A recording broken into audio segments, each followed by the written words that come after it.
Look at the scale of global pharmaceutical manufacturing. Millions of units move across international borders every day, yet the entire system ultimately converges on a single, intimate moment: a patient holding a capsule, trusting it will heal them.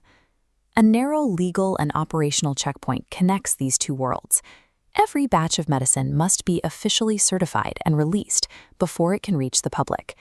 The authority to grant that release rests with the qualified person, or QP. By law, their signature serves as the final barrier between the factory and the patient. However, a single QP cannot physically witness every step of a complex global manufacturing process. They aren't personally running the assays or loading the shipping pallets. A signature only guarantees safety when it rests on a foundation of flawless, distributed evidence gathered from every corner of the facility.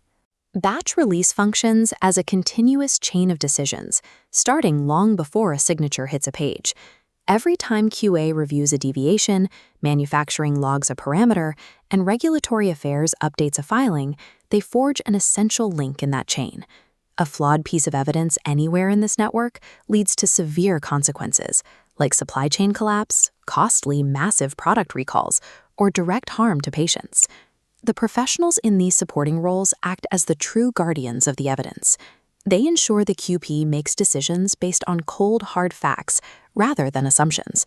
Protecting patient safety is the collective burden of every professional who touches the life cycle of a batch. Whitehall Training Course WHQP-BR001 provides the blueprint for understanding how daily operations translate into reliable release evidence. The curriculum explores the requirements of EU and UK good manufacturing practice and unpacks the exact contents required for a robust batch certification evidence package. We also address geographic complexities, covering the specific rules for importation and the oversight of third-country manufacturing sites. To prepare for when things go wrong, we cover the protocols for managing deviations, out-of-specification results, and exceptional certification scenarios. Completing these modules connects isolated departmental tasks into a comprehensive facility-wide standard for what constitutes a valid release. This training targets a wide cross-section of roles: QA and QC professionals, manufacturing and supply chain staff, regulatory teams, and deputy QPs. It is important to note that this course does not confer statutory QP status, eligibility, nomination, or registration. It will not name you on a license. Statutory QP eligibility is assessed exclusively by competent authorities within your jurisdiction, based on formal qualifications and extensive industry experience. The purpose of this course is to build critical regulatory literacy, establishing the inspection readiness required to provide robust support for the QP.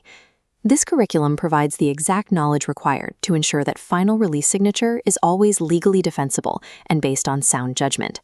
Developing this level of QP oversight literacy allows you to spot systemic risks within your own department's workflows before they escalate. This literacy enables staff to distinguish between sound, well-evidenced decisions and unsound ones long before they reach the final checkpoint. Filtering out risk early results in faster batch releases, zero supply interruptions, and guaranteed patient safety. To apply this new perspective, you will begin with the North Star case, our first practical exercise. First, please complete the entry knowledge check to establish your baseline understanding of the batch certification process. Building a stronger chain of quality starts right now with your first module.